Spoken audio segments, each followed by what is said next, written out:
Türkmen döwlet mediasynyň şikayetlerinden soň YouTube Amerikan habar toporunyň kanalyny petikledi. Awtoritar Türkmenistanyň döwlet mediasy awtorluk hukuklarynyň bozulmagy barada şikayet edenden soň YouTube Birleşen Ştatlaryň habar guramasynyň Merkez Aziýa, Kawkaz we Orset maglumatlary bilen tanylýan kanalyny petikledi.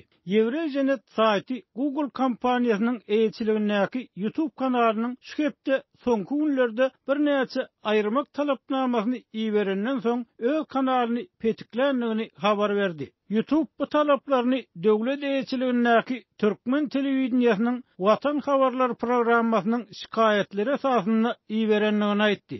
Eurasianet'in dolandırıcı redaktöri David Trilling öz saytynyň bu karardan şikayet etjek bolanyny YouTube'da hiç bir adam tapyp bilmänligini görüň berdi.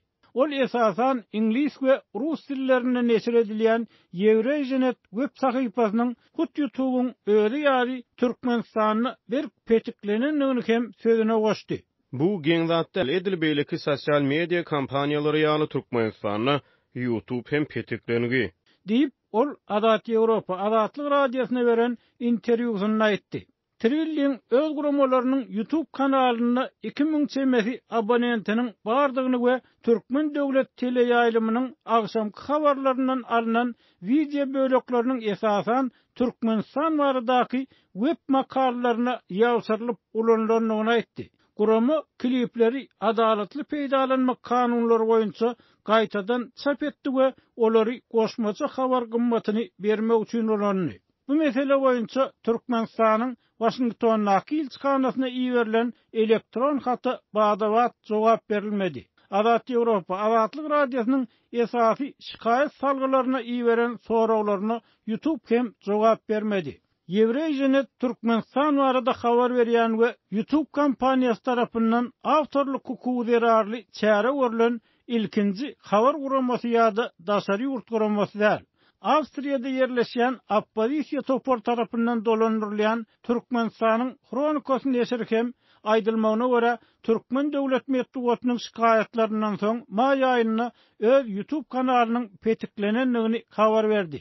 Dünýäniň iň ýapyk ýurtlarynyň biri bolan Türkmenistan ähli medeniýeti gözegçilik edýän internete girmek we daşary habar serişdelerini bir çäklendirýän awtoritar hökümet tarapyndan dolandyrylýar.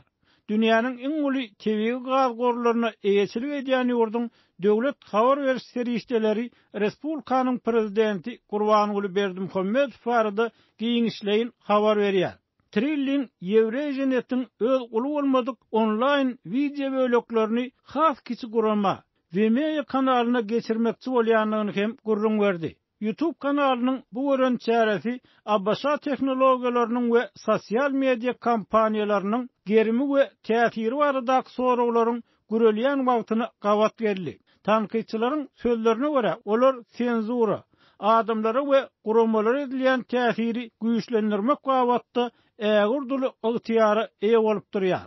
Tanqidçilaryň aýtmaklaryna görä käbir ýer tehnologiýa kampaniýalary Facebook, Twitter, Google, Apple hem awtoritar hökümetleriň talaplaryna boyun egmäge, mysal üçin hökümeti biýmada edip biljek maglumatlary senzur etmäge taýýardyklaryny görkezýärler. Geçen ay döwlet dumasy ýa-da parlamentiň aşaky üçin geçirilen saýlawlaryň öňü sirasynda Orset, Google we Apple kompaniýalaryndan oppozisiýa aktivisti Aleksey Navalnyň Kreml bilen ýaranlykdaky dolandırıcı partiýadan bolmadyk dalaşgärleri öňe sürmek üçin ulanýan programmasyny öz dukanlaryndan aýyrmagyny talap etdi. Beýlekur meşhur tehnologiýa platformasy Telegram habarlaşma programmasy hem saýlawdan öň Navalny bilen baglanyşykly maglumatlaryň käbirini aýyrmaly boldy. Google we Apple kompaniýalarynyň Orsetde işleýän yerli işgärleri bar we olary Abaşanyň tehnologiýa ägirtleri Navalnyny gollaýan programmalaryny aýyrmasa häkimetler tarapyndan jogapkärçilige çekilmek haýbat atyldy.